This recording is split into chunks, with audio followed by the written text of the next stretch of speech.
এখন অনেককে বলতে শোনা যাচ্ছে, তারা কোন নিয়তে বলছেন আমরা জানি না, যে ইসলামী ব্যাংক একদল নাকি ডাকাতি করেছে। কিসের ডাকাতি? যারা বানিয়েছিল তারা হাতে নিয়েছে। ইসলামী ব্যাংক আপনি বানিয়েছেন, এর প্রতিষ্ঠাতা যারা, তাদের দিকে তাকান। ইসলামী ব্যাংক এখন তার মায়ের কোলে ফিরে গেছে। কথা বলেন না কেন? এতদিন তো ডাকাতি হয়েছিল, সেখান থেকে মায়ের কোলে ইসলামী ব্যাংক ফিরে গেছে।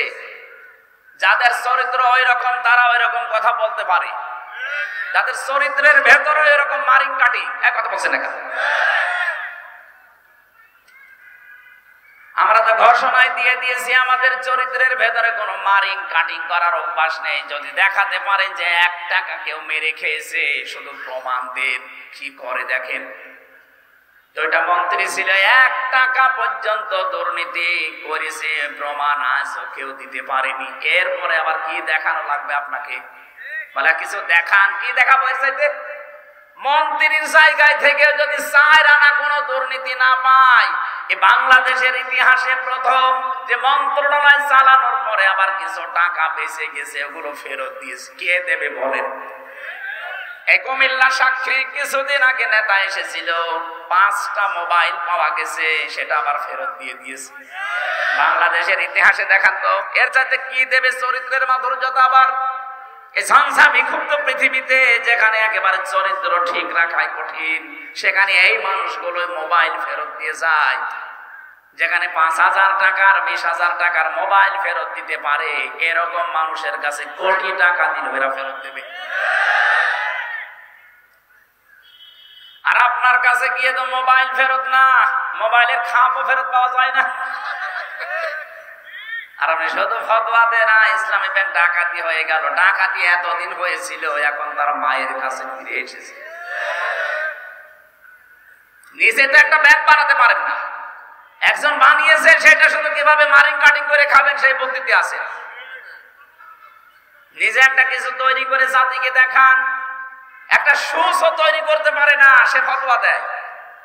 আর এরা কি তৈরি করছে আপনি চিন্তা করেছেন? আপনি ঢাকার দিকে আজ 2-3 দিন যেটা চলছে, অন্য দেশের অন্য বলতে কি বিশ্বের সবচাইতে বড় বড় বিশ্ববিদ্যালয়ের প্রফেসররা এসে দৃশ্যগুলো দেখে তারা আশ্চর্য হয়ে গেছে যে এইগুলো তো করে বাইরের দেশে, আমরা দেখি রাষ্ট্রের পক্ষ থেকে। আর এই দেশে মাত্র একটা ছাত্র সংগঠন এত বড় কাজ করছে, এদের রাষ্ট্রের বাজেট দেওয়া দরকার।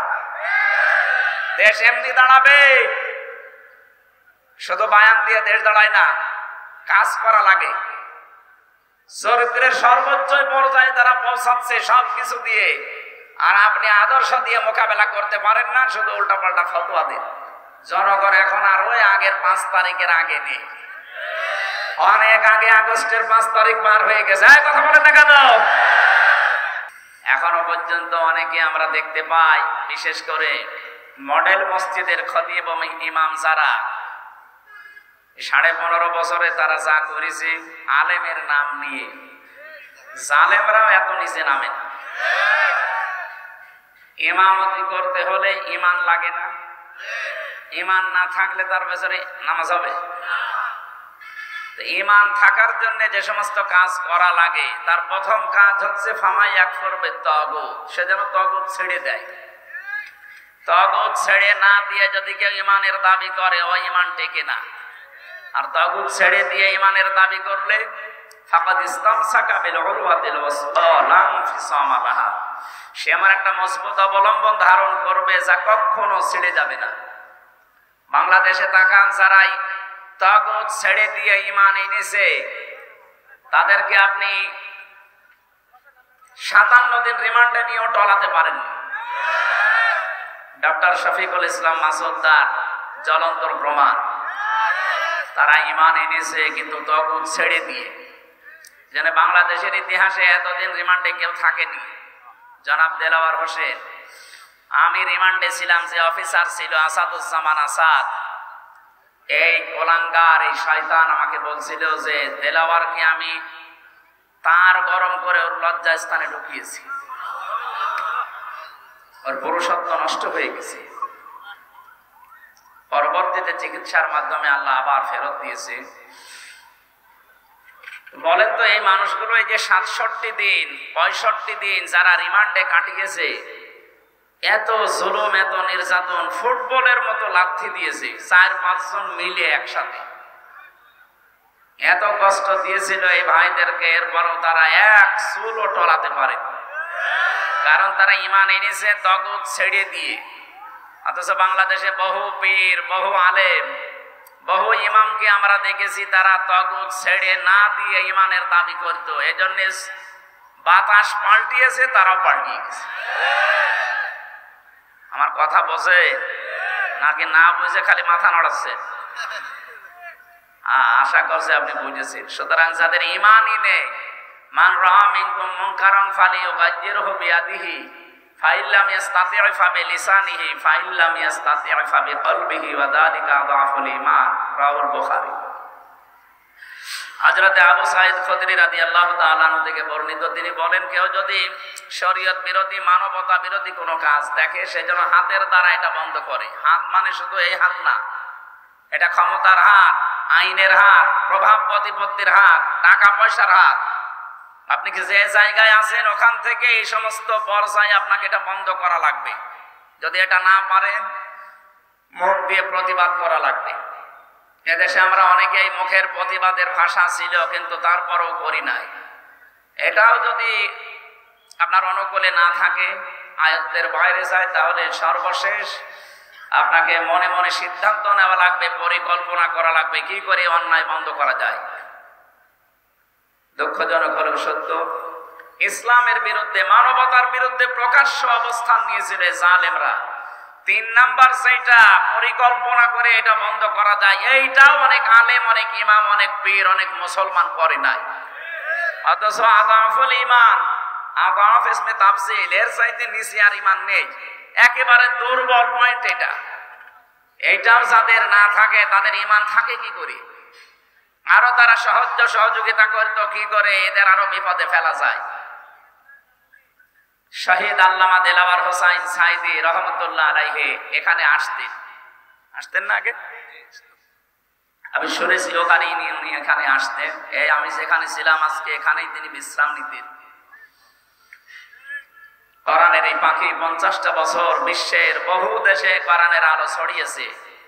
অথচ তাকে যে মানুষগুলো মামলা দিয়েছিল, আপনাদের এই পাশের জেলা চাঁদপুরে বাড়ি, রেজাউল হক মাইজ ভান্ডারী, লাকসামে বাড়ি, আল্লাহর ওলির বাড়ি লাকসা, আর একজনের বাড়ি এই যে নজিবুল বশর মাইজ ভান্ডারী। এই 2 জন মিলে মামলা দিয়েছিল। কোথায় আজ তারা? কোরআনের পাখি আজকে যদি বেঁচে থাকতে, কুমিল্লাতে শুধু একবার আসার দরকার ছিল, কুমিল্লার চেহারা পাল্টিয়েছিল। আল্লাহর এই ওলির সাথে জেলখানায় আমি দেখা হয়েছিল। আমার মাথায় হাত দিয়ে বলেছে, কখনো সত্য কথা বলতে ভয় পাবা না। 10 মিনিট আমি ছিলাম তার কাছে। 10 মিনিটে আমার মনে হয় 50টা উপদেশ আমারে দিয়েছি। কয়েকটা আমার মনে আছে, তার ভেতরে এইটা, পরিস্থিতি যত কঠিন হোক, হিকমতের নাম নিয়ে কখনো সত্য কথা বলতে পিছপা হবা না। এটা যেন আমি মরণ পর্যন্ত মানতে পারি, ডাইরেক্ট হোক আর ইনডাইরেক্ট হোক। বলেন আমিন। এখানে যারা ইমামতি করছে, আমরা দেখতে পাচ্ছি অনেকের ঈমানই নেই। জাতীয় মসজিদের ইমাম পর্যন্ত যদি পালিয়ে যায়, কি ইমাম মানে যদি ফ্রেশ থাকবে তো পালাবে কেন? কারণ ঈমান এনেছিল তাগুতের সাথে সম্পর্ক করে, তাগুত ছেড়ে দিয়ে না। বলেন তো, যে লোকটা নৌকা মার্কা নিয়ে দাঁড়াতে পারে, তার ঈমান কতটুকু থাকতে পারে? আমি ভাই কাটছাট কথা বলছি, আমি কিছু লুকাতে পারি না। যে লোকটা নৌকা মার্কা নিয়ে দাঁড়াতে পারে, তার ঈমান থাকার কথা। তার সম্পর্কই তো তাগুতের সাথে। তাগুতের সাথে সম্পর্ক থাকলে তার ঈমান আনা হয়নি।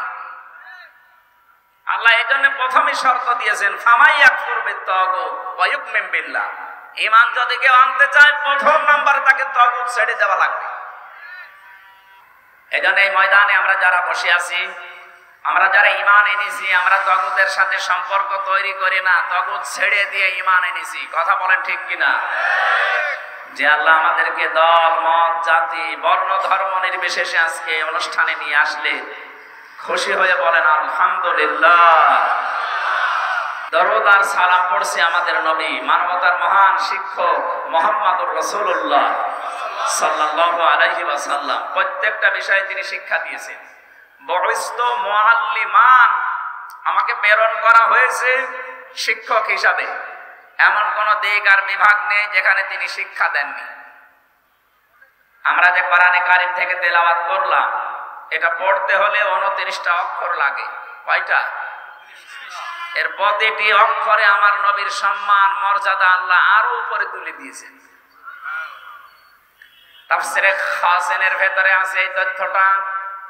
আলিফ দিয়ে আমার আল্লাহ জানিয়েছেন আমার নবী আহমদ, তিনি প্রশংসিত। বা দিয়ে আল্লাহ জানিয়েছেন আমার নবী বাশীর, তিনি সুসংবাদদাতা। তা দিয়ে আল্লাহ জানিয়েছেন আমার নবী মুত্তাকি, তিনি পরহেজগার। সা দিয়ে তিনি জানিয়েছেন আমার নবী মুদ্দাসসির, কম্বলওয়ালা। জিম দিয়ে তিনি জানিয়েছেন আমার নবী জামিল, সুন্দর। হা দিয়ে আল্লাহ বলেন আমার নবী হামিম, তিনি অন্তরঙ্গ বন্ধু। খ দিয়ে জানিয়েছেন আমার নবী খাতামান নাবিয়্যিন, আমার নবী শেষ নবী। এভাবে পড়তে পড়তে আপনি ইয়া চলে যাবেন। ইয়া দিয়ে আল্লাহ ডাক দিয়েছেন ইয়াসিন, হে নেতা। এটা পাবেন তাফসীরে কাবীরে। আল্লামা ফখরুদ্দিন রাজি রাহমাতুল্লাহ আলাইহি লিখেছেন, আল্লাহ পাক বলেন ইয়া হরফে নেদা। ইয়া মানে হে, সিন মানে সাজ্জেদ। সিন শব্দের 5টা অর্থ আমি ওখানে পেয়েছি। সিন মানে সাজ্জিদুল আলামিন, সিন মানে সাজ্জিদুল বাশার, সিন মানে সাজ্জিদুল কাউনাইন, সিন মানে সাজ্জিদুল আম্বিয়া, সিন মানে সাজ্জিদুল মুরসালিন। প্রতিটি শব্দের ভেতরে তিনি ব্যাখ্যা দিয়েছেন। আল্লাহ ডাক দিয়েছেন ইয়াসিন, হে নেতা। আল্লাহর ঘোষণা দেওয়া নেতা এই দুনিয়ায় একজনই আছে। এটা যদি অনেকে দুনিয়ার বিষয় মনে করি এড়িয়ে যেতে চায় না, এটা দুনিয়ার বিষয় না। এ সম্পর্ক সব আখিরাতের সাথে। দুনিয়াতে যার নেতা ঠিক নেই ওই মানুষটা জাহান্নামে যাবে। সূরা হুদ 12 নম্বর পারা 12 নম্বর পৃষ্ঠার 1ম নম্বর লাইনের 98 নম্বর আয়াত। এটা তাফসীরে ফি জিলালিল কোরআনে আছে। ইয়াকদুমু কওমাহু ইয়াওমাল কিয়ামাতি ফাওরাদাহুমুন নার ওয়া বিসাল বিরদুল মাওরুদ। বলেন আল্লাহু আকবার। আমি যতগুলো তাফসীরে এর সাথে মিলিয়েছি, এর বাংলা কথা এই, যে দলের নেতা জাহান্নামে যাবে ওই দলের কর্মীরা ওর সাথে জাহান্নামে যাবে। যদিও আয়াতের উপরটা আল্লাহ ফেরাউন সম্পর্কে দিয়েছেন। ফেরাউন জাহান্নামে যাবে, ওর অনুসারী যারা ওর পেছনে ছিল সবাইকে আল্লাহ জাহান্নামে পাঠাবে। কিয়ামত পর্যন্ত সেই নেতা জাহান্নামে যাবে, ওর নেতৃত্বে যারা চলবে তারাও জাহান্নামী। এবার আপনি নিজেকে প্রশ্ন করে বলেন তো, এটা দুনিয়ার বিষয় হয় কি করে? ইয়াউমা নাদউ কুল্লা উনাসিন বিইমামিহিম,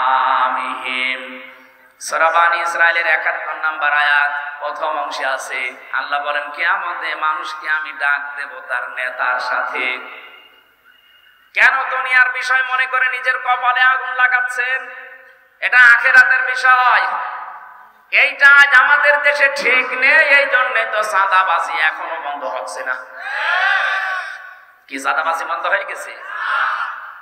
আপনি এমন নেতার পেছনে ঘোরেন যে নেতাও চাঁদাবাজ, কর্মীও চাঁদাবাজ। আমি এমন নেতার পেছনে ঘুরি যে নেতা ঘোষণায় দিয়েছে ইসলাম যদি দেশে আসে সর্বপ্রথম বন্ধ করা হবে চাঁদাবাজি। আপনি কিসের নেতা মানেন?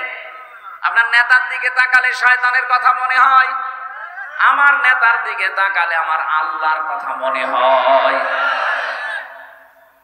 কি বেশি বলে ফেললাম? না, বেশি হয়। এটা দুনিয়ার বিষয় মনে করে এড়িয়ে যাওয়ার কোনো সুযোগ নেই। কিয়ামতে বিচার ব্যবস্থা আল্লাহ বানিয়েই ডাকবে আপনার নেতার সাথে। আগে নেতা, এরপরে কর্মী। আপনার বিবেকে কি বলে? যেদিন আপনার নেতার সামনে থাকবে তার যে চেহারা সুরাত, তার যে চরিত্র আপনি না জানলেও আল্লাহ জানে না। কথা বলেন না কেন? ওরে দেখেই তো আল্লাহর রাগ হয়ে যাবে। আপনার পর্যন্ত আর যাওয়া লাগবে না। তো সামনে যেটা আছে এটাই তো 2 নাম্বার, তুমি মনে হয় 3 নাম্বার। আপনার পর্যন্ত আর বিচারও করা লাগবে না, নেতাকে দেখে সাথে সাথে দিয়ে দেবে। এই জন্য কোরআনে কারিমে আমি যে আয়াত পড়েছি এর পরের আয়াতে আপনি দেখবেন সূরা নিসা 60 নাম্বার আয়াত, 59 নাম্বার আয়াত, রব্বুল আলামিন বলেন ইয়া আইয়ুহাল্লাযীনা আমানু আতিউল্লাহা ওয়া আতিউর রাসূলা ওয়া উলিল আমরি মিনকুম।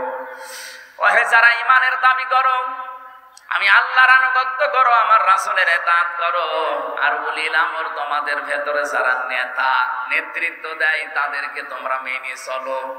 কুমিল্লাবাসী কান খাড়া করে শোনেন, এই যে আতিউ এটা ফেল, এটা ভার্ব, এটা ক্রিয়া। এই শব্দটা আল্লাহ নিজের নামে আর রাসূলের নামে দিয়েছেন, কিন্তু উলিল আমরের আগে তিনি দেননি। মুফাসসিরিন ইকরাম বোঝাতে চেয়েছেন আল্লাহ আর রাসূলকে মানা লাগবে, কোনো প্রশ্ন করা যাবে? আরো জোরে বলেন। আপনার বুঝে আসুক বা না আসুক মানা লাগবে, এটাই ফাইনাল। কিন্তু উলিল আমর যারা আল্লাহ রাসূলের পরে দুনিয়ায় নেতৃত্ব দেবে, এদেরকে মানতে হলে মাস্ট বি দেখা লাগবে লোকটা আল্লাহ রাসূলকে মেনে চলে কিনা। আল্লাহ রাসূলকে যদি মেনে চলে ও আমার আত্মীয়, না হলেও ওইটাই আমার নেতা।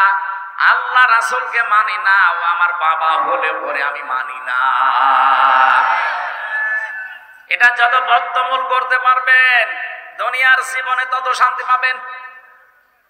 এইটা বাস্তবতায় আমরা নিতে চাই না, অনেকে ভয় পায় আর বলে যে না হুজুর এটা রাজনীতি, এটা বলার দরকার নেই। এটা না বলতে বলতে তো আজ আমাদের অবস্থা এই পর্যায়ে পৌঁছিয়েছে। আমাদের বউগুলো এখন রাজমিস্ত্রি, আর আমরা যোগাইলে কথা বলছে না।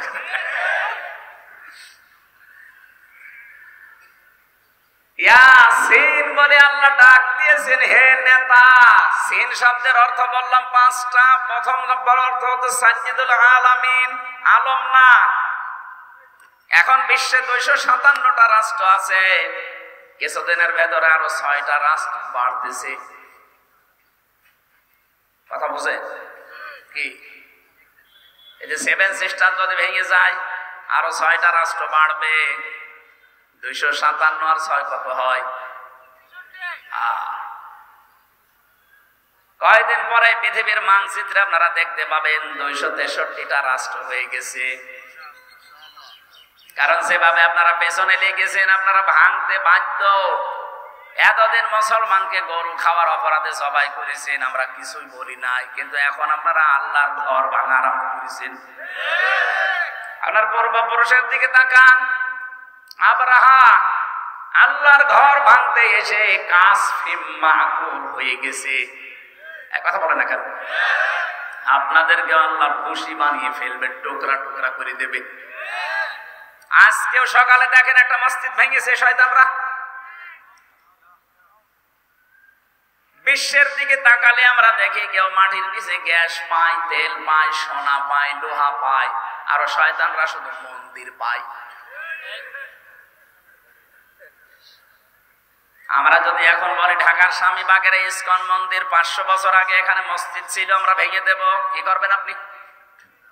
বাবরি মসজিদ ধোয়া তুলে আপনি ভেঙে দিলেন। আজকে সকালবেলা এক হিন্দুর বক্তব্য শুনেছেন, মোদির বিরুদ্ধে এই লোকটা, ভারতে বাড়ি কলকাতায়। সে বলছে কেন এই ধোয়া তুলে মুসলমানদের কলিজায় আঘাত দিচ্ছেন? তাদের বাবরি মসজিদটা ধোয়া তুলে ভেঙে দিলেন। এখনো পর্যন্ত তাদের মসজিদ গুলো, আল্লাহর ঘর গুলো ভাঙতেছেন। আমাদের দেবতাকে কেউ গালি দিলে যেমন লাগে, তাদের আল্লাহকে গালি দিলে ওইরকমই লাগে। সব হিন্দু খারাপ না, কিছু উগ্রপন্থী হিন্দু আছে যারা, তাদের জন্য আজ হিন্দুদের বদনাম হয়ে যাচ্ছে। এই জন্য ভারতে যারা শুধু উগ্রপন্থী হিন্দু বাদ দিয়ে যত ধর্মের লোক আছেন, যত জাতির লোক আছেন, তাদের এই মুহূর্তে অন্তত সতর্ক হওয়া দরকার। এই উগ্র হিন্দু জঙ্গি এদেরকে থামান, নাই তো এদের জন্য আমরা কিন্তু বিশ্বের বুক থেকে বিচ্ছিন্ন হয়ে পড়বেন। একটা প্রতিবেশীর সাথে আপনার মিল নেই, আফগানিস্তানের সাথে মিল নেই, পাকিস্তানের সাথে মিল নেই, নেপালের সাথে মিল নেই, মালদ্বীপের সাথে মিল নেই, ভুটানের সাথে মিল নেই, চীনের সাথে মিল নেই, মায়ানমারের সাথে মিল নেই। আমাদের সাথে মিল ছিল কন্যা যতদিন ছিল, কন্যা নেই, মিল নেই। কি আরম্ভ করেছেন আপনারা? আল্লাহর ঘরগুলো এভাবে ভেঙে দিচ্ছেন। আবার বলে যে আমরা চট্টগ্রাম নিয়ে নেব। আরে দাদা, আপনি কি যৌতুক নেবেন নাকি? আর মেয়ে তো পালিয়ে গেছে, যৌতুক কিসে? পালানো মেয়ের কোনো যৌতুক আছে না? ও মেয়ের বিয়েই তো আমরা মানি না। কারণ মেয়ে যার সাথে এতদিন আমরা বলতাম যে স্বামী স্ত্রীর সম্পর্ক, এটা তো একটা ভুয়া জিনিস। এটা ভুয়া না? কারণ যার সাথে গেছে তার সাথে তো আমাদের ধর্মে বিয়ে জায়েজ নেই। ওয়ালা তুনকিহুল মুশরিকিনা হাত্তা ইউমিনু, সূরা বাকারা 221 নম্বর আয়াতের মাঝের অংশে আছে। আল্লাহ পাক বলেন, যতক্ষণ মুশরিক পুরুষ মুসলমান না হলে, ঈমান না আনবে, তার সাথে মুমিনা নারীর বিয়ে করা জায়েজ নেই। এটা আমি বানালাম? বলেন। সুতরাং যার সাথে গেছে তার সাথে তো বিয়ে আমাদের ধর্মে জায়েজ নেই। আপনি এতদিন খালি মিথ্যা কথা বলতেন যে আমাদের স্বামী স্ত্রীর সম্পর্ক। তারপরও দাদা যদি এখন মুসলমান হয়, যে বয়স দাদা, এ বয়সে মুসলমানি দিতে গেলে দেখা যাচ্ছে হাসামে গোড়া থেকে কেটে বাদ দিয়ে দিত, সব শেষ।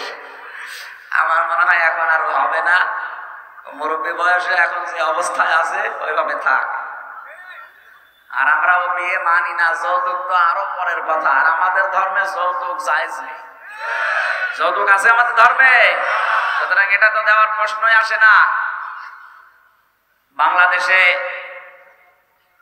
আমিরে জামাত ডক্টর শফিকুর রহমান উনি ঘোষণা দিয়েছেন, এই দেশের 1 ইঞ্চি না, হাফ ইঞ্চি জমির দিকে কেউ যদি উল্টা পাল্টা নজরে তাকায়, নিয়ে নেওয়া তো দূরের কথা, শুধু যদি উল্টা পাল্টা নজরে কেউ তাকায় তার চোখ তুলে ফেলা হবে। আর দেশের 18 কোটি মানুষ যদি জীবন দেয়, 36 কোটি দাদা নিয়ে জীবন দেবে। এক একজন অন্তত 2 জনের গলা চেপে ধরবে। কথা বলছে না? ওদের মরণের খুব ভয়। আমি ভারতের বহু প্রদেশে গেছি। আমার মনে হয় 16, 17, 18, 19 এগুলো সবই ওইদিকে কেটেছি। আমি কয়েক মাস ধরে পড়ে থাকতাম ওদের বিভিন্ন প্রদেশে। আমি গেছি, ওদের খুব ভয় মরণের। ওদের সাথে মিশে আমি যা দেখেছি, খুব ভয় মরণের। ওয়ালা তাজিদান্নাহুম আহরাসান নাসি আলা হায়াতি ওয়া মিনাল্লাযিনা আশরাকু, সূরা বাকারার ভেতরে আছে। আল্লাহ পাক বলেন, ওয়ালা তাজিদান্নাহুম, লামে তাকিদ নুনে সাকিলা।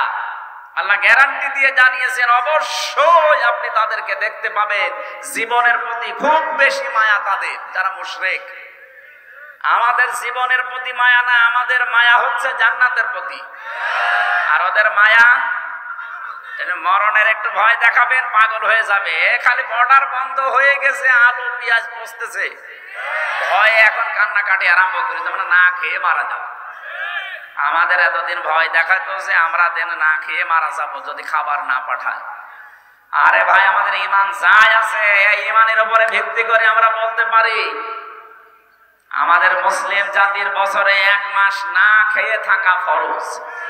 আর আমাদেরকে আপনারা খাবারের ভয় দেখান, এখন নিজেরা পেছে পড়েছে মরে। আমরা আহ্বান জানাচ্ছি, যেহেতু প্রতিবেশী, এই হিসাবে উগ্রপন্থী হিন্দুদেরকে সারা ভারতবর্ষ মিলে থামাবে। যে যে ধর্মে অনুসরণ করেন, কিন্তু এই উগ্রদের, এই জঙ্গিদেরকে থামান। তাম দুনিয়ার নিকৃষ্ট জাতিতে আপনাদের কিন্তু পরিণত করে দিচ্ছে। ডোনাল্ড ট্রাম্প পর্যন্ত 7-8 দিন আগে রেগে গেছে, কারণ খ্রিস্টান 2টা যুবতী মেয়েকে ভারতের মাটিতে ওরা একেবারে উলঙ্গ করে হাঁটিয়েছে। ট্রাম্পের এটা মনে নেই, ও যাতে মাতাল হলো তাহলে ঠিক আছে। এজন্য অলরেডি ঘোষণা দিয়েছে না কয়দিন আগে, যে জানুয়ারির 20 তারিখে আমার শপথ নেওয়ার পরে আমার মেয়েকে যারা উলঙ্গ করে রাস্তায় হাঁটিয়েছে, আমার বোনকে, আমার মাকে, সেই ভারতের 16 লাখ লোক আমার দেশে আছে আমেরিকা, এখান থেকে সব পাঠিয়ে দেব। দাদার এবার ধুতি সামলাতে জীবন বের হয়ে যাবে। এই তো আজ 4 দিন না 5 দিন আগে পঞ্চগড় এবং মাগুরা, এই 2 জেলা থেকে 2টা মহিলা গিয়েছিল ভারতে চিকিৎসা নেওয়ার জন্য। সাংবাদিক হয় যে মলম সাংবাদিক, যেটা হকার, এই হকারের আর এক বন্ধু আছে, সে বলছে বলেন আমার মেয়েকে বাংলাদেশে রেপ করেছে, আমাদের পূজা পার্বণ করতে দেয় না, আমরা আর টিকতে পারলাম না, এই জন্য আমরা চলে এসেছি। মেয়েটা পুরা উল্টিয়ে গেছে, এই কি বলিস, আমরা এসেছি আমার মেয়ের হাতের চিকিৎসা করাতে, আর কিসের পূজা পার্বণ করা? আগস্টের 5 তারিখের পর থেকে সবচাইতে বড় নিরাপদে আছি আমরা বাংলাদেশে। এই জন্য মিথ্যা আর কেউ এখন খেতে চাচ্ছে না, সব প্রমাণ হয়ে গেছে। সাম্প্রদায়িক সম্প্রীতির 1 নাম্বার দৃষ্টান্ত পৃথিবীর এই 257টা দেশের ভেতরে বাংলাদেশ। জোরে বলেন আল্লাহু আকবার। এই সম্প্রীতি কেউ নষ্ট করতে পারবে না। এদেশের সংখ্যালঘু বলে কিছু নেই, মাইনরিটি মেজরিটি কিচ্ছু নেই, আমরা সব এক। জন্ম যারা নিয়েছি এই দেশে, তারা এদেশের গর্বিত নাগরিক। কথা বলে না কেন? সুতরাং এই উগ্রদেরকে থামান আপনারা, নাই তো সারা পৃথিবী থেকে বিচ্ছিন্ন হয়ে পড়বেন। যদি 7 সিস্টার ভেঙে যায়, যেহেতু বিশ্বে এখন 257টা 263টা রাষ্ট্র হয়ে যাবে, এই 263টা রাষ্ট্রের যেখানে আপনি বাস করেন সেখানেই আপনাকে বিশ্ব নবীকে নেতা মানা লাগবে। এর নাম সাইয়্যিদুল আলামিন, আলম না। শুধুমাত্র এই পৃথিবীর এই 263টা রাষ্ট্র না, যত জগৎ আল্লাহ বানিয়েছে, কেউ যদি বলে আমি চাঁদের দেশে থাকি, সেখানেও আপনাকে নবীকে মানা লাগবে। কেউ যদি বলে আমি মঙ্গল গ্রহে থাকি, সেখানেও নবীকে মানা লাগবে। ইয়াতানাজ্জালুল আমরু বাইনাহুন্না, আল্লাহ পাক বলেন প্রতিটি আসমানে আমার বিধিবিধান নাযিল হচ্ছে, যেখানে যে সৃষ্টি আছে তার জন্য এরকম বিধান আমি নাযিল করি। যেখানেই যাবেন আপনাকে নবী ছাড়া অন্য কাউকে আপনি মানতেই পারবেন না। 2 নম্বরে সাইয়্যিদুল বাশার, বাশার মানে মানুষ। কেউ যদি বলে আমি মানুষ, মানুষ পদবাচ্যে যারা বিবেচিত, মাস্ট বি তাকে নবীকে নেতা মানা লাগবে। শুধুমাত্র দুনিয়ার এই জগৎ না, মানুষ না, সাইয়্যিদুল কাউনাইন বলা হয়েছে 3 নাম্বার। শুধু দুনিয়া না, আখিরাতেও আপনার জন্য আমার জন্য বিশ্ব নবী হবেন একমাত্র নেতা। অন্যান্য যত নবী আছে সবাই অপরাগতা স্বীকার করবে, মুহাম্মদুর রাসূলুল্লাহ পড়ে যাবেন সেজদায়। 50 বছর কেটে যাবে এক সেজদায়। আল্লাহ পাক বলেন হাবিব মাথা তোলেন, সেজদা থেকে মাথা তোলেন, আজকে আপনি যা বলবেন আপনি সব কথাগুলো আমি আজকে কবুল করে নেব। সুতরাং শুধু এ জগতে কাজে লাগছে তা না, মরণের পরও আমার নবীকে দরকার আছে না নেই?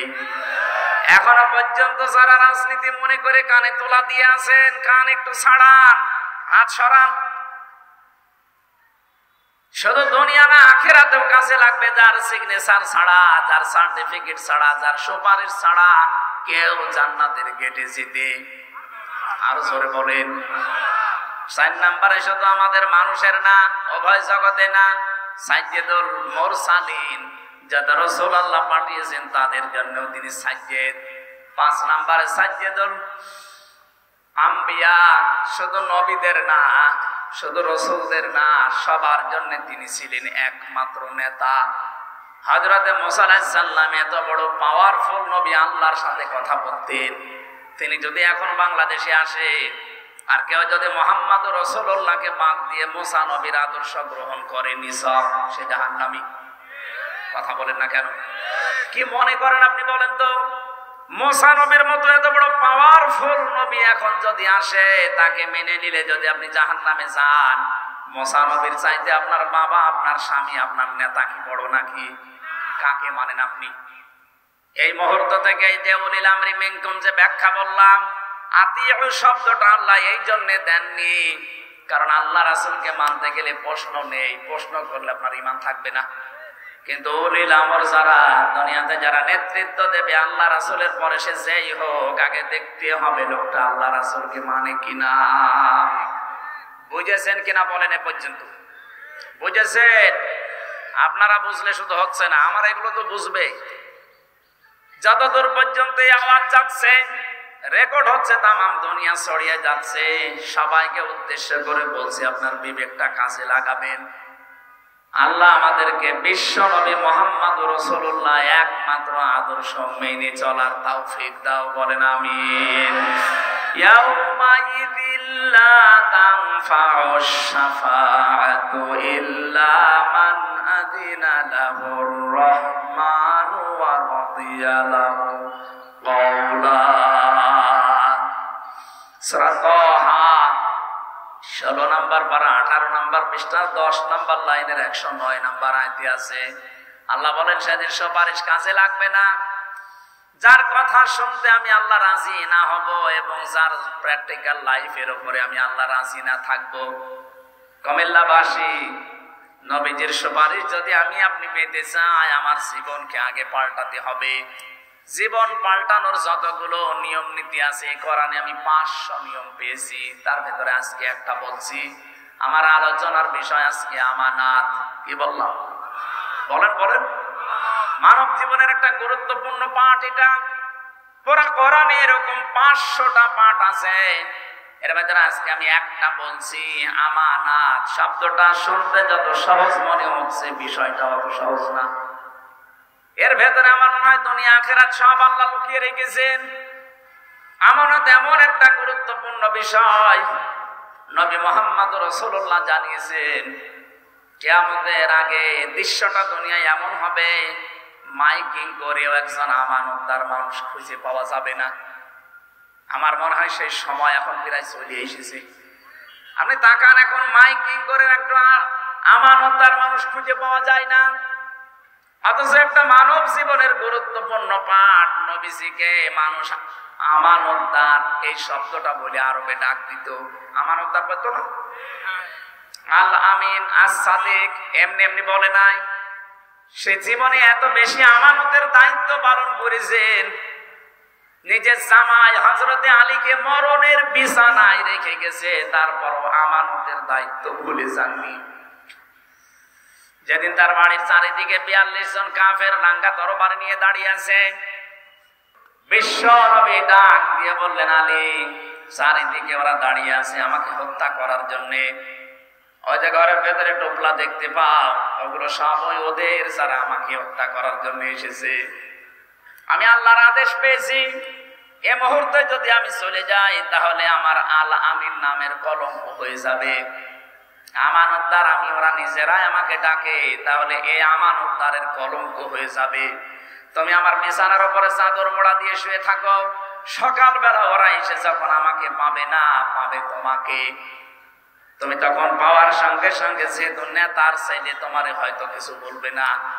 তুমি সঙ্গে সঙ্গে আমানতের দায়িত্বটা পালন করার পরে 3 দিনের মাথায় মদিনায় আমার সাথে দেখা করবা। ও বাংলার মুসলমানেরা, চিন্তা করেন তো, কঠিন মুহূর্তে যেখানে জীবন মরণ নিয়ে টানাটানি, সেখানেও নবীজি আমানতের দায়িত্ব ভুলেন নাই।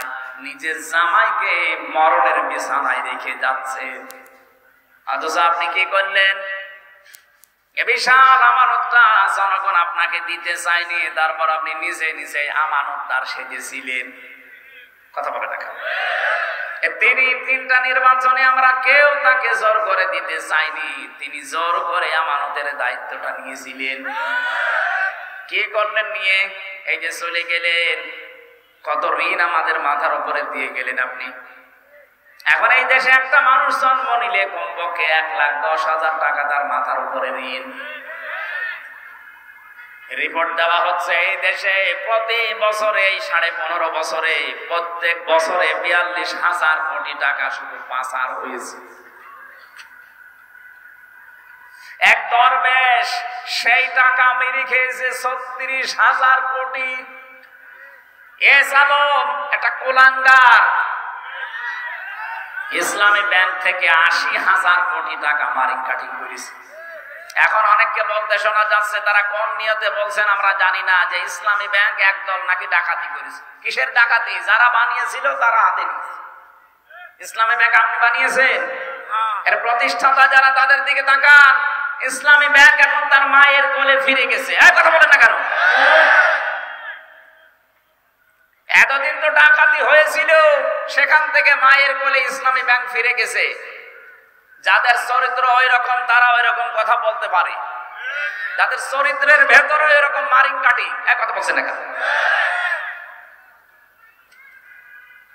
আমরা তো ঘোষণায় দিয়ে দিয়েছি আমাদের চরিত্রের ভেতরে কোনো মারিং কাটিং করার অভ্যাস নেই। যদি দেখাতে পারেন যে 1 টাকা কেউ মেরে খেয়েছে, শুধু প্রমাণ দেন।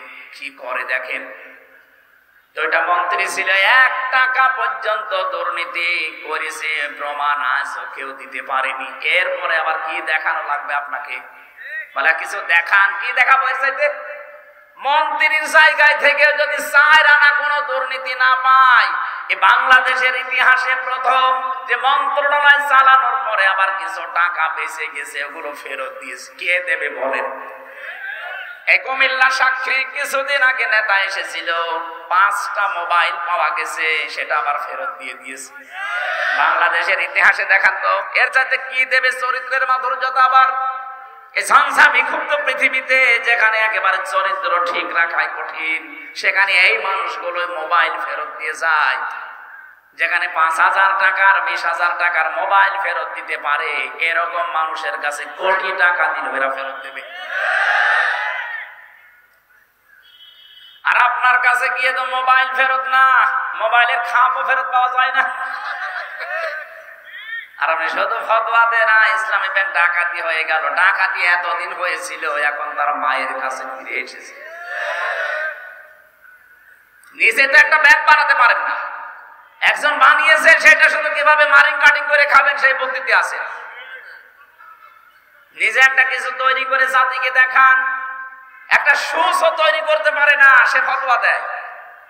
আর এরা কি তৈরি করছে আপনি চিন্তা করেছেন? আপনি ঢাকার দিকে আজ 2-3 দিন যেটা চলছে, অন্য দেশের অন্য বলতে কি বিশ্বের সবচাইতে বড় বড় বিশ্ববিদ্যালয়ের প্রফেসররা এসে দৃশ্যগুলো দেখে তারা আশ্চর্য হয়ে গেছে যে এইগুলো তো করে বাইরের দেশে, আমরা দেখি রাষ্ট্রের পক্ষ থেকে। আর এই দেশে মাত্র একটা ছাত্র সংগঠন এত বড় কাজ করছে, এদের রাষ্ট্রের বাজেট দেওয়া দরকার। দেশ এমনি দাঁড়াবে, শুধু বায়ান দিয়ে দেশ দাঁড়ায় না, কাজ করা লাগে। চরিত্রের সর্বোচ্চ পর্যায়ে তারা পৌঁছাচ্ছে সবকিছু দিয়ে। আর আপনি আদর্শ দিয়ে মোকাবেলা করতে পারেন না, শুধু উল্টাপাল্টা ফতোয়া দেন। জনগণ এখন আর ওই আগের 5 তারিখের আগে নেই, অনেক আগে আগস্টের 5 তারিখ পার হয়ে গেছে। কথা বলে না কেন? কুমিল্লাবাসী উনি 14টা সুটকেস নিয়ে চলে যাচ্ছে, আর নবীজি বলেন, আলী এগুলো নিয়ে গেলে আমার আলামিন নামের কলঙ্ক হয়ে যাবে। আপনি এতগুলো সুটকেস নিয়ে চলে গেলেন, আপনার মুসলমান নাম, আপনার হাজি নামের কলঙ্ক হইল না? সারা দুনিয়া থেকে এই যে এখন প্রকাশ হয়ে গেছে আমার দেশের মাধ্যমে, আপনি 14টা সুটকেস নিয়ে চলে গেছেন। পাইলটকে জিজ্ঞাসা করছে, বাক্সগুলো উঠেছে? বলছে হ্যাঁ ম্যাডাম, চলো। একটা মানুষকেও কিছু জিজ্ঞাসা করলেন না, কথাও বললেন না কারোর সাথে। আপনার এত দরকার সুটকেসের? যাওয়ার সময় যদি কাকু কেউ বলতো যে কাওয়া চলে গেলাম, কিছুই বলে নাই। আমারও বলিলেন, আমরা বলতে পারতো না যে 3 বছর জেল খাটালাম, কিছু মনে করো না, মাফ করে দিও, চলে গেলাম? কথা বলে না, তাও বলে দোয়া যাবে যাইনি। ওই সময় তো বাইরে ছিলাম। আপনার সুটকেস এত দরকার যে সুটকেসের খবর নিয়েছে, এগুলো উঠেছে বিমানে, হ্যাঁ চলো এবার যান, ওগুলো নিয়ে চলে যান। আপনার নামের কলঙ্ক হয়ে গেছে, আপনি হাসি না, আপনি পাঁচি। আপনাকে মুসলমান বলতেও মানুষের ঘৃণা হয় এখন। কথা বলে না কেন? নবীজির কাজ ছিল মানুষের বোঝা বহন করে দেওয়া, মানুষের বোঝা হালকা করা। আর আপনি মানুষকে বোঝা দিয়ে গেলেন। এই 2780 জন মানুষ এখন হাসপাতালে কাতরাচ্ছে, কারো হাত নেই, পা নেই, চোখ নেই, অন্ডকোষ উড়ে গেছে। এগুলো তার পরিবারের জন্য, সমাজের জন্য, দেশের জন্য বোঝা না? এই বোঝাটা তো আপনি দিয়ে গেলেন। আপনি যদি চলে যাবেন তো কয়েকদিন আগে গেলে তো এই বোঝাগুলো এ দেশ এখন আর বহন করা লাগে না। কথা বলে না কেন? কোটি কোটি টাকা ঋণ দিয়ে গেলেন আমাদের দেশে, চলে যাবেন তো আগে থেকে চলে যেতে পারলেন না? এই মহাসাগরে আমাদেরকে ভাসিয়ে রেখে গেলেন। এই জন্য আপনাকে নবীর উম্মত বলাও মনে হয় ঠিক না, কারণ নবীর কাজ ছিল মানুষের বোঝা। তাহমিলুল কাল্লা, তিনি বোঝা বহন করতেন, হালকা করে দিতেন। আর আপনি বোঝা আরো দিয়ে গেলেন। ইন্নাকা লা তাসিলুর রহিমা, হে নবী আপনি ভয় পাবেন না। কিসের ভয় আপনার? আপনি তো মানুষের সম্পর্ক ঠিক রাখেন। আর 15.5 বছরে কার সাথে আপনার সম্পর্ক আছে বলেন? কোন আলেমের সাথে আপনার সম্পর্ক নেই। যেগুলো আলেম নামে সম্পর্ক ছিল সবগুলো জালেম। এই ফরিদউদ্দিন মাসউদ একটা টাটকানির ভেজাল জালেম। ওইটা কোরআনের পাখির নামে ও ফাঁসির আদেশ চেয়েছে শাহবাগে গিয়ে। ওটারে আলেম বললে গোনা হবে। যেই দিন এরকম উল্টাপাল্টা কাজ করেছে, আর একজনকে দেখতাম বাইতুল মুকাররমের ইমাম, কওমি জননী নাম দিয়েছে জালেমাকে। ওই দিন ৭৬ জন আলেম আমার সাথে জেলখানায়, কওমি মাদ্রাসার মাওলানা মামুনুল হক সহ প্রত্যেকে বরদোয়া দিয়েছে যে করলো কি এই লোকটা। শাপলা চত্বরে হাজার হাজার মানুষকে যায় যে মহিলার ইঙ্গিতে দুনিয়া থেকে বিদায় করে দিল, আর আমরা এখনো পর্যন্ত যে মহিলার ইঙ্গিতে জেল খাটতেছি জেনার তহমত মাথায় নিয়ে। মামুনুল হকের মামলা কি ছিল? ব্যভিচারের মামলা। জেনার মামলা দিয়েছে আমার নামে, আর আমার জাতি ভাই হয়ে ওই জালেমাকে নাম দিচ্ছে কওমি জননী। ওই দিন একেবারে সারা দিন সারা রাত ধরে শুধু জেলখানে ওর নামে বরদোয়া হয়েছে। এগুলোকে জালেম বলবেন না আলেম বলবেন কোন কারণে আপনি? এই আলেম নামে জালেমদের সাথে আপনার সম্পর্ক, কোন আলেমের সাথে আপনার সম্পর্ক ছিল না। আরো আলেমদেরকে ধরে ধরে কাউকে গুম করেছেন, কাউকে খুন করেছেন, কাউকে আটক করে রেখেছেন বছরের পর বছর। নিজেই আমার রিমান্ডে বলতো যে অফিসার গুলো যে আপনার কোনো দোষ নেই, আমরা জানি আমার দোষ নেই, আপনারা নিজেরাই বলছেন, এভাবে আমাকে এত কষ্ট দেন কেন? এভাবে টাঙিয়ে রাখেন আপনাকে, আমার মাথায় দড়ি বাঁধা, আমার কাছে ছাগল বেঁধে রেখেছে। হাসতেছে। আমি আর যাই হয় আমার নামের আগে একটা আলেম লেখা নেই। এক কথা বলেন না কেন? কিয়ামতে আল্লাহ আলেমদেরও যখন বিচার করবেন, হাদিস চারিদিকে ঘিরে নেবেন কুদরতের কাপড় দিয়ে, যেন অপমান বেশি না হয়। আর আপনি অপমান আরো যেন বেশি হয় সেই কাজ করেছেন। কালো কাপড় দিয়ে চোখ বাঁধা, হাত পেছনে বাঁধা, সামনে বাঁধলে তো হয়, পেছনে বাঁধে যেন হাত কেটে যায়। আবার ডান্ডা বেড়ি লাগানো পায়ের সাথে। আমার এমনি শরীর চলে না, 3টা বছরে তো কোনো চিকিৎসা দেননি। এই অবস্থায় যদি হাত বাঁধা, পা বাঁধা, চোখ বাঁধা, আবার মাথায় দড়ি দেওয়া, কি শুরু করেছেন? আবার মাথার উপরে টুপি দিয়ে দিত, হেলমেট, বুকে একটা কিছু দিত যেন কেউ গুলি না মারে। এই যে ভণ্ডামি গুলো শুরু করেছিলেন আলেমদের সাথে, সম্পর্ক আপনার কার সাথে ছিল? দেশের মানুষ আন্দাজে আপনাকে নাম দিত মানুষ কন্যা। যারা সামনাসামনি এরকম প্রশংসা করতো, কই তারা আজকে? আর সবগুলো আপনার বিরুদ্ধে বলছে যে পলক। কথা বলেন না কেন? ইন্টারনেট বন্ধ করে দিয়েছিল আপনার ইশারায়, পলক এখন সব বলে দিচ্ছে। তাও তো এখনো পলককে ডিম দেয়নি, ডিম দিলে সব বলে দেবে। সম্পর্ক যারা ঠিক রাখে মানুষের সাথে, বিশেষ করে আত্মীয়তার সম্পর্ক, রক্তের সম্পর্ক, তাদের কোনো ভয় নেই। আর যারা এই সম্পর্কগুলো আরো নষ্ট করে, তাদের ভেতরে আল্লাহ ভয় ঢুকিয়ে দেয়। এমন ভয় দিয়েছে দুপুরের খাবার খাবে সময় পাই, খালি বলেছিল 5 মিনিট, তারপরও সময় দেয়নি। বলে না সে সময়ও নেই, ভয়তে আগেই পালিয়ে গেলেন। পৃথিবীতে যারা পালিয়ে যায় তারা আবার ফিরে আসে, এরকম ইতিহাস আমি পড়িনি। 805 বছর আগে পালিয়েছিল লক্ষণ সেন, আজও ফিরে আসেনি। এসেছে, চলে গেছে, হারিয়ে গেছে। কিছুদিন আগে আশরাফ ঘানি পালিয়েছিল, ফিরে এসেছে? কথা বলেন না কেন? মালদ্বীপের রাজা পালিয়েছিল, শ্রীলঙ্কার রাজা, ফিরে এসেছে? না, ফিরে আসার ক্ষমতা এখন আর নেই। এই যে আসাদ, বাশার আল আসাদ চলে গেছে, আসতেছে, আর আপনিও গেছেন, আর আসবেন না। আপনার কথা মতো অনেকে এই দেশকে উস্কানিতে পা দিয়ে বিভিন্ন জায়গায় অঘটন ঘটাচ্ছে। এদেশের মানুষ কিন্তু সত্যি কথা বলছে, এখন আর আগস্টের 5 তারিখের আগে নেই। কেউ উস্কানিতে পা দিয়ে যদি এই দেশকে অস্থিতিশীল করার চেষ্টা করেন, এ দেশটা এখন ছাত্র জনতা আমাদেরকে আমানত দিয়েছে, এই আমানতের খেয়ানত আমরা করতে, আরো জোরে বলেন করতে। গোপালগঞ্জের কিছু মানুষ আবেগে লাফিয়েছিল, এমন পিটানো পিটিয়েছে পুলিশে, প্রশাসনে, আর্মিতে, পেছনে বান্দরের পেছনে মতো লাল হয়ে গেছে। ওই কয়েকদিন শুনলাম যে গোপালগঞ্জ থেকে কেউ যদি ঢাকায় আসে, বাসে আসবে, বসে আসলে 300 টাকা, দাঁড়িয়ে আসলে 1000 টাকা। কুমিল্লার মানুষের তো তার উপরে এমনি একটা রাগ আছে যে বিভাগ দেয়নি। এই বিভাগের মানুষ অন্তত বিভাগ হবে সামনে, যেহেতু এই জেলার মানুষ আবেগে যেন কারো চক্রান্তে পা দিয়ে, উস্কানিতে পা দিয়ে দেশের 12টা বাজানোর চেষ্টা করবেন না। যারা করেছে তারাও থামবে আশা করছি। এদেশে আমরা এখন সব এক, শুধু ওই 14 দল বাদ দিয়ে বাকি আমরা যারা আছি সবাই মাসলুম। এখন যদি কোনো ঝামেলা তৈরি করেন না, সাথে কিন্তু আপনাকে ক্ষমা করবে না। এই জন্য আমানতের দায়িত্ব নবী নিজে জীবন দিয়ে পালন করছিলেন, আর আপনি আমানতের দায়িত্ব পেয়ে সবগুলো নিয়ে খেয়ানত করে চলে গেলেন। আপনি নবীর উম্মত দাবি করতে পারেন না, এর পরের গুলো তো একটাও মানেন না। আল্লাহ রাব্বুল আলামিন বলেন, ইন্নাল্লাহা, অবশ্যই আমি আল্লাহ, ইয়া'মুরুকুম, তোমাদেরকে আদেশ করছি, আন তুআদ্দুল আমানাতি ইলা আহলিহা, তোমাদের যাবতীয় আমানতকে তার প্রাপকের কাছে পৌঁছিয়ে দেবা। এখানে গচ্ছিত যে আমানতটা আছে এইটার কথা বলা হয়েছে।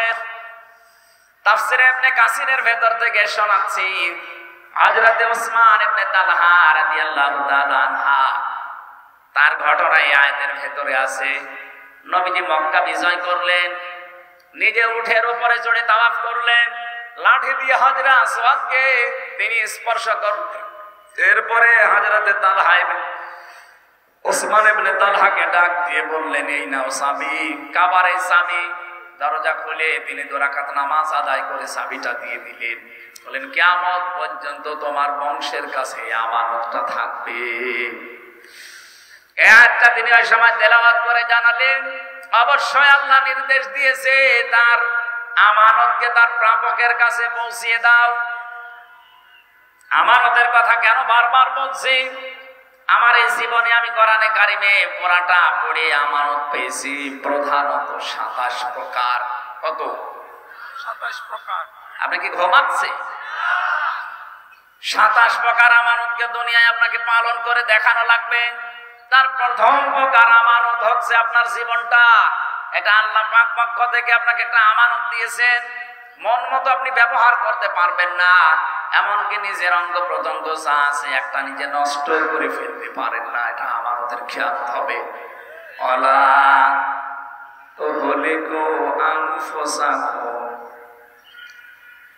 সূরা বাকারার ভেতরে আছে আয়াতটা, বাংলা অর্থ হচ্ছে নিজেদেরকে নিজেরা ধ্বংসের ভেতরে ফেলে দিবা না।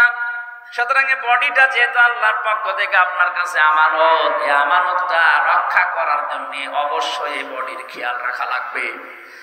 যারা এই বডিকে নষ্ট করে ফেলেন, বিড়ি সিগারেট, এরপরে এই যে গাঁজা খেয়ে মদ খেয়ে নেশা ভান করে আপনি কিন্তু ধরা খেয়ে যাবেন। এখন থেকে সতর্ক হয়ে যাবেন, আমার এই বডিটা আল্লাহর আমানত, আমি এই বডিটা নষ্ট হয় এমন কোন কাজ করব না। বলেন বলেন, চোখ আপনার কাছে আমানত, এমন দিকে তাকাবেন না যেখানে তাকালে আমানতের খেয়াল হয়। আজ অনেক মানুষ আমার মোবাইলে মেসেজ পাঠায়, হুজুর 2 বছর বিয়ে হয়েছে, নিজের বউ আর ভালো লাগে না, অন্যের বউ দেখলে খুব ভালো লাগে। এটা একটা রোগ। এটা কি? এটা ভালো লাগার পেছনে কারণ আছে। আমি 2টা ঔষধ বলছি, এখন থেকে শুরু করে মরণ পর্যন্ত মাত্র 15 দিন একটু মেনে চলেন, দেখবেন 15 দিন পরে অন্যের বউ দেখলে আপনার মেজাজ খারাপ হয়ে যাবে, নিজের বউ দেখলে আপনার আকর্ষণ বাড়বে। কোরআনে কারীম সূরা নূর 18 নম্বর পারা 12 নম্বর পৃষ্ঠার 7 নম্বর লাইনে 30 নম্বর আয়াতে আছে ঔষধ, কুল লিল মুমিনিনা ইয়াগুদ্দু মিন আবসারিহিম ওয়া ইয়াহফাযু ফুরুজাহুম যালিকা আযকা লাহুম ইন্নাল্লাহা খাবীরুম বিমা ইয়াসনাউন। রব্বুল আলামিন বলেন, নবী আপনি মুমিন পুরুষদেরকে বলেন তারা যেন চক্ষুকে নিম্নগামী করে রাখে, পরনারী দেখলে 14 জন নারী বাদ দিয়ে দুনিয়ায় যে মহিলা আপনার সামনে পড়ুক না কেন, মাস্ট বি আপনাকে চোখ নিচের দিকে করা লাগবে। আপনি একটু 15 দিন মেনে চলেন, মাত্র 15 দিন। 14 জন পুরুষ মহিলা বাদ দিয়ে যত মহিলা দুনিয়ায় আছে দেখলে আপনি চোখ নিচের দিকে করবেন। 2 নম্বরে লজ্জা স্থানের হেফাজত করবেন। মেয়েরা যদি কারো সাথে মোবাইলেও কথা বলেন, মা বোন যারা শুনতে পাচ্ছেন, প্রথম নাম্বারে আপনার কথা হবে মোবাইলে খুব শর্টকাট কথা। যদি কারো সাথে বলেন, 14 জন পুরুষের সাথে আপনি কথা বলতে পারেন, এই 14 জনের বাইরে যদি কাবা শরীফের ইমাম কল দেয়, আপনি মোবাইলে কথা বলবেন খুব শর্টকাটে। 2 নম্বরে ভাষা হবে রুক্ষ সূক্ষ্ম। কথা বুঝতেছেন? এগুলো না, আপনার কথাবার্তারাই শুনে আরো অনেকে দেখি চলে আসে, আপনার কাছে আসতে চায়। আজ পরিবার অবক্ষয়ের পেছনে কারণ আমার মনে হয় মোবাইলের এই উল্টাপাল্টা কথাগুলো। প্রতিদিন দেখবেন অনশন করছে মেয়েরা, 2-3 বাচ্চার মা এসে চলে এসেছে আফসারি সাহেবের বাড়ি। কি অনশন? বিয়ে করা লাগবে কেন? এই মোবাইলের ব্যবহারটা সঠিক হওয়া লাগবে। 15 দিন মাত্র একটু চেষ্টা করেন, 15 দিন পরে একটা অনির্বচন শোক আপনার মনের ভেতরে আল্লাহ দান করবে। শব্দটা কি বললাম? একটা অনির্বচন শোক আপনি পাবেন। পাখির বাচ্চারা দেখবেন, মুরগির বাচ্চা যখন এর ডানার নিচে আশ্রয় নেয়, ওর পালক পর এত মোলায়েম, এত সফট, এত কোমল, একটার সাথে যখন আরেকটা লেগে যায়, ওর নিচে যখন সিল কাকের থেকে বাঁচার জন্য আশ্রয় নেয়, এই বাচ্চারা যখন দেখে যে মায়ের পালক একটার সাথে আরেকটা লেগে গেছে, একটা সফট কোমল এমন সুন্দর একটা নিচের জায়গা হয়ে যায়, ওখানে এই কম পালকের সাথে আরেকটা পালক লাগলে একটা ঘর্ষণ লাগে, ঘর্ষণ। ওটাকে বাংলায় অনির্বচন সুখ বলে। তখন বাচ্চারা কিচির মিচির আওয়াজ দেয়। তাফসিরে আমি পড়েছি, কোন মানুষ যদি সত্যি 15 দিন পর্যন্ত আল্লাহর এই 2টা ঔষধ পালন করতে পারেন, তখন দেখবেন জায়েজ জিনিসের প্রতি আপনার আকর্ষণ বেড়ে যাবে। অন্যায় কোনো অবৈধ জিনিস দেখলে আপনার রাগ হবে। আমরা এটা চাই না? কথা বলেন। যাদের মোবাইলে এমন কোন কারো নাম্বার লেখা আছে যে নাম্বারে কথা বলা আপনার জন্য জায়েজ না, এরকম মোবাইলে যদি কারো সাথে কথা বলে থাকেন, সেটিং করে থাকেন, এক্ষুনি ওই নাম্বার ডিলিট করে দিন। এখনই ডিলিট করে দেন। এটা একটা আমানত আপনার জন্য। এই আমানত রক্ষা করেন। 15 দিন আমি সময় দিলাম, আল্লাহর কসম আমি নিজে পরীক্ষা করে বলছি, 15 দিনের ভেতরে মাস্ট বি আপনাকে আল্লাহ একটা পরিবর্তন এনে দেবে। আমানতের ব্যাখ্যায় যতগুলো বিষয় আমি পড়েছিলাম, 27টা একটা একটা করে বলতে গেলে সময় চলে যাবে। এখন যেহেতু আমার পরে এখনো আলোচক আছে, তারা কথা বলবেন, আর আমার আবার আরেকটা অনুষ্ঠান মাগরিবের পরে আছে।